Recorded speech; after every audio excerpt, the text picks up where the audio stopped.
A company followed every rule in its safety book. Disaster struck anyway. Rules don't stop every risk, but knowing which risk you're facing does. The core problem. Most companies treat every risk the same way. Write a rule, enforce it, then move on.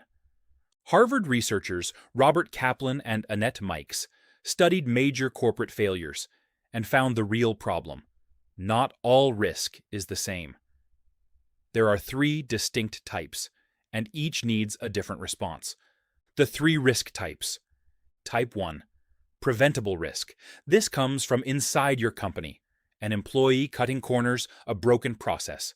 It has zero upside. Build rules, train your team, and catch it early. This is the only type where strict rules actually work. Type 2. Strategy risk. This is risk you choose for a reward. A bank lending money. A startup entering a new market. Rules can't manage this, but judgment can. Ask, what has to go right for this bet to pay off? Revisit that answer often.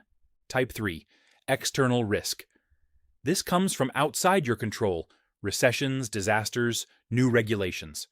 You can't prevent it. You can only prepare. Run stress tests. Play out the worst case before it happens, so you're not improvising during the disaster.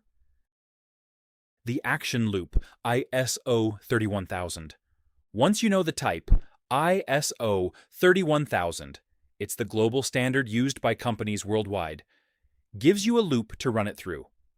First, identify the risk. Write it down, however small it seems, so it doesn't get missed. Next, assess it. Rate how likely it is to happen, and how much damage it would cause if it did. Then, treat it. Choose the response that matches its type. Eliminate it, judge it, or prepare for it. Finally, monitor it. Check back regularly, because a risk that's minor today can turn serious tomorrow. For example, a late shipment might look harmless now, but if that supplier shuts down, it suddenly becomes a high-priority risk needing a new plan. This loop never really ends.